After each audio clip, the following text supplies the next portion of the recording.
प्रिय छात्रों, आज हम आपके बीच आए हुए हैं।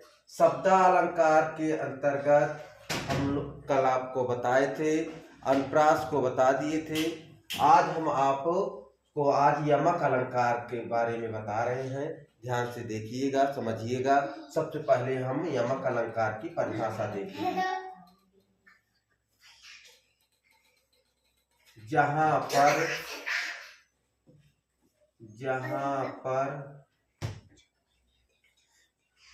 एक ही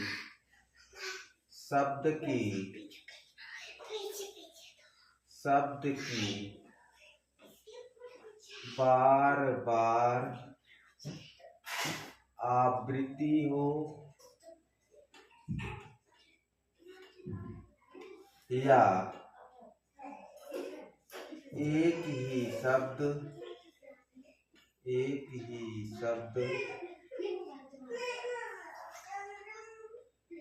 दो या दो से अधिक बार आए, वहां पर यमक अलंकार होता है। यमक अलंकार होता है। देखिए ध्यान से, जहां पर एक ही शब्द की बार बार, अर्थात एक ही शब्द दो या दो से अधिक बार मतलब दो या दो से अधिक बार आए, तो कहा गया एक ही शब्द दो या दो से अधिक बार आए, वहां पर यमक अलंकार होता है। यानी अनुप्रास में हम लोग वर्णों की आवृत्ति देखे थे, यहाँ पर शब्दों की आवृत्ति देखेंगे। इसके साथ एक कंडीशन और होती है कि उसके अर्थ भी अलग अलग होना चाहिए। शब्दों के अर्थ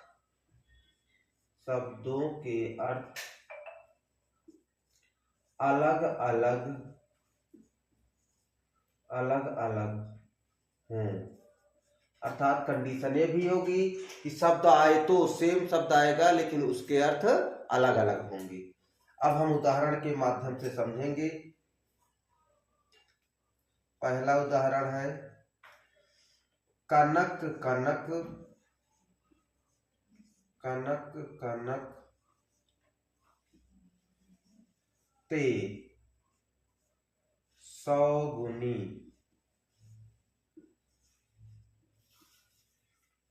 मादकता अधिकाय। मादकता अधिकाय या खाए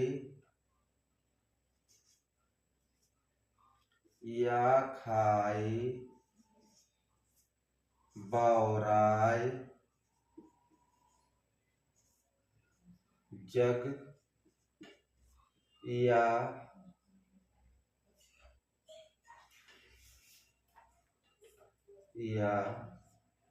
पाए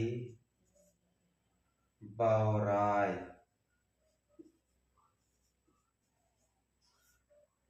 जग। आपको बताया गया परिभाषा के अनुसार देखेंगे, एक ही शब्द दो या दो से अधिक बार आए, तो यहाँ कनक स्पष्टीकरण, यहाँ क्या लिखेंगे? स्पष्टीकरण। मतलब हमको ये क्लियर करना है किस प्रकार से यहाँ पर यमक अलंकार हो रहा है। तो दो या दो से अधिक बार, यहाँ कनक शब्द जो है दो बार आया हुआ है, तो यहाँ पर यमक अलंकार होगा और दोनों के अर्थ दो होंगे। जैसे एक कनक का अर्थ होता है सोना, दूसरे कनक का अर्थ होता है धतूरा। अब करें कनक कनक ते सौगुनी, अर्थात सोना और धतूरा आवश्यकता से ज्यादा मिल जाए तो, मादकता अधिकाय, बहुत ज्यादा अधिक मिल जाए तो,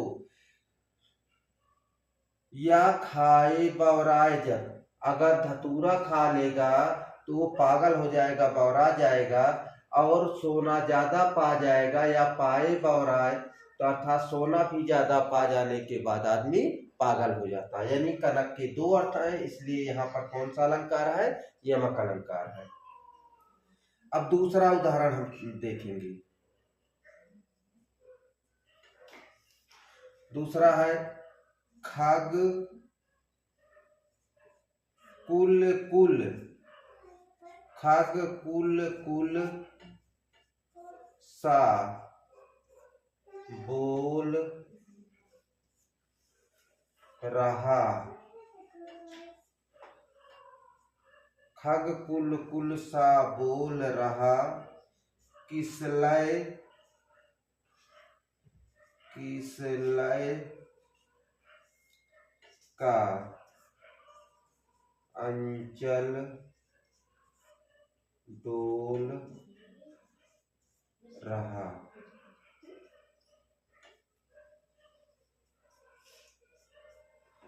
अब देखिए, खग माने पक्षी, कुल माने पक्षियों का समूह। स्पष्टीकरण यहां लिखेंगे, स्पष्टीकरण।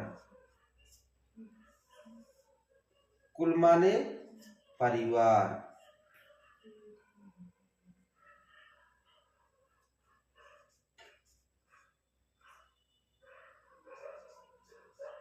या समूह, पक्षियों का समूह। कुल कुल सा, कुल सा मतलब कलरव की आवाज, कलरव की आवाज। यानी दोनों का अर्थ क्या हुआ, पक्षियों का समूह जो है कुल की आवाज बोल रहा है, अर्थात एक का अर्थ हुआ कि समूह, दूसरे का अर्थ हुआ कलरव आवाज का गूंजना। इसलिए भी यहाँ पर कौन सा अलंकार है, यमक अलंकार है। अभी हम आपको तीसरा उदाहरण के माध्यम से और बता रहे हैं, देखेंगे थोड़ी देर में। अभी हम आपको एक उदाहरण यमक अलंकार का और बता रहे हैं, ध्यान से देखिए। हरि बोले, हरि बोले हरि ही सुने, हरि ही सुने। हरि आए, हरि आए हरि पास, तब हरि, तब हरि हरि में गए, तब हरि हरि में गए। आओ हरि भये उदास, आओ हरि भये उदास। पंक्तियां बड़ी अच्छी हैं, ध्यान से देखिएगा। हरि बोले हरि ही सुने, हरि बोले मतलब हर, यहाँ देखिए स्पष्टीकरण से हम आपको समझाएंगे। हर जगह हरि हरि आया हुआ है, लेकिन हर क्या अर्थ, देखिए यहाँ एक ही शब्द 5 बार आया है। आप इसके उदाहरण को लिख सकते हो, स्पष्टीकरण के माध्यम से समझा सकते हो। आप ध्यान से देखिएगा कैसे हो रहा है स्पष्टीकरण। देखिए, हरि बोले हरि ही सुने, हरि माने यहाँ हरि का अर्थ क्या हो गया, जब मेढक, हरि बोले जब मेढक बोलता है तो हरि ही सुने, सांप सुनता रहता है। इस हर क्या अर्थ क्या हुआ, सांप।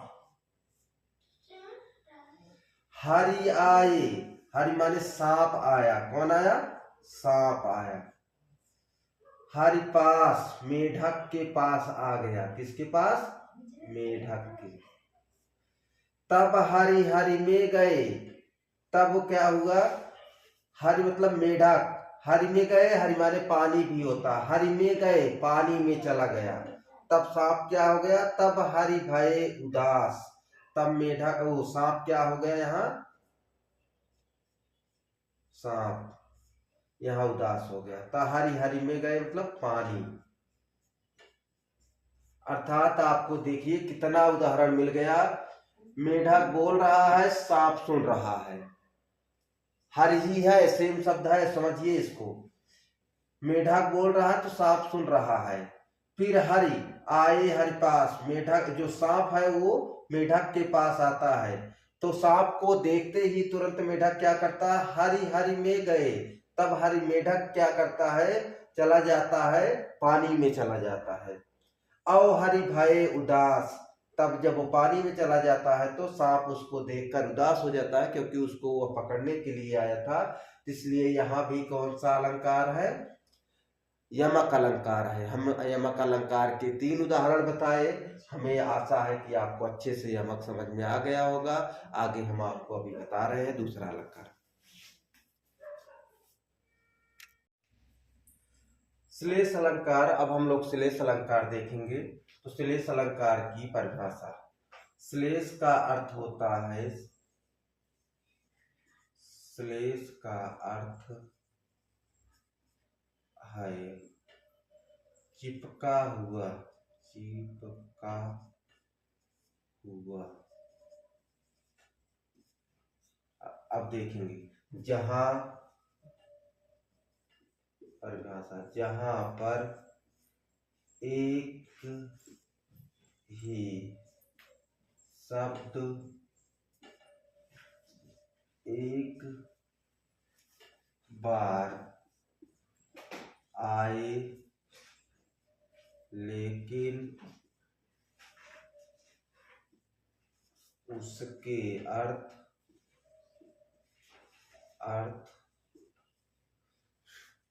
अलग अलग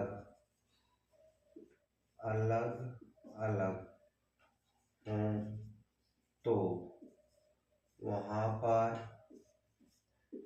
श्लेष अलंकार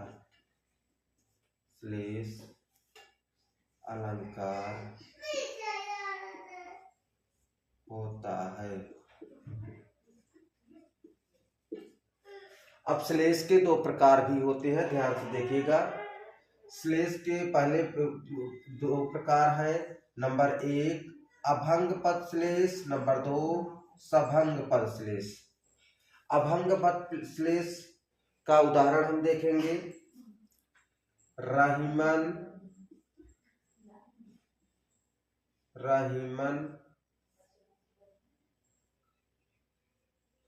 पानी राखिए,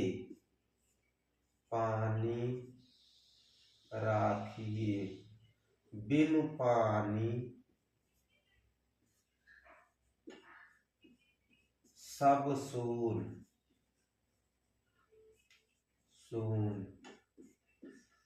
पानी गए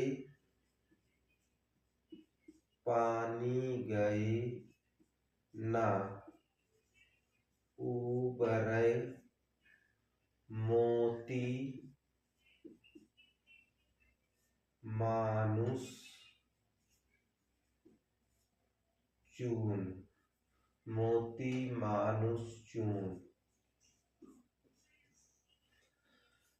रहीमन पानी राखिए, हे भगवान हमारी इज्जत को रख लीजिए।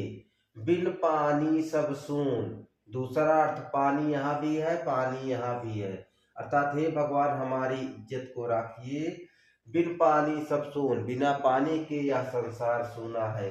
पानी गए न उबरे, एक बार इज्जत चली जाने पर कभी लौटकर नहीं आती। मोती मानुष चून, मोती की चमक पानी से, अगर पानी नहीं है तो मोती की चमक का कोई मतलब नहीं है। दूसरा मनुष्य की इज्जत से, मोती की चमक से और मनुष्य की इज्जत से। इज्जत से। तीसरा पानी का अर्थ यहाँ हुआ चून। चून माने चूना। चूना का अस्तित्व भी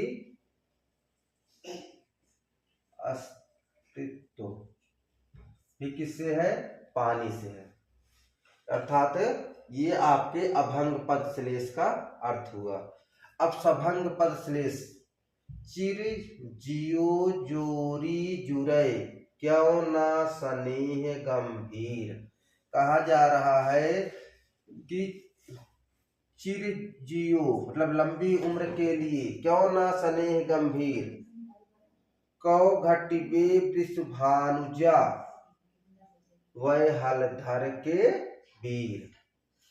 अब यहां देखिए वृषभानुजा के दो अर्थ हैं।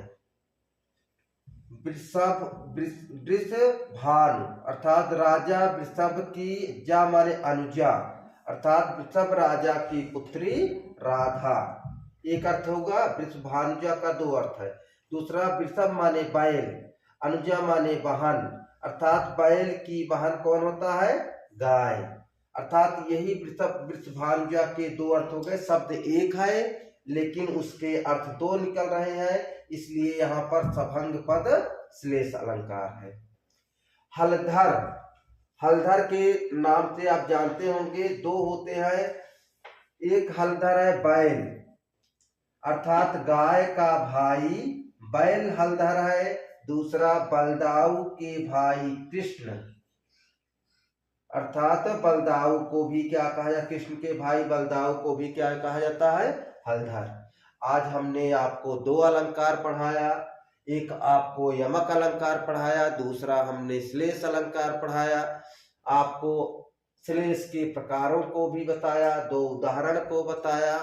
मैं कोशिश किया कि आप अच्छे से समझे होंगे और आशा भी करते हैं कि आपको समझ में आ गया होगा अलंकार। इसी के साथ आज की क्लास समाप्त करते हैं। हमारे चैनल को लाइक करें, सब्सक्राइब करें, ज़्यादा से ज़्यादा शेयर करें। बोर्ड परीक्षा से संबंधित, बोर्ड परीक्षा 2000 संबंधित प्रश्नों से अधिक नंबर अर्जित करने के लिए और प्रतियोगी परीक्षा के लिए भी महत्वपूर्ण है। इसी के साथ आज समाप्त।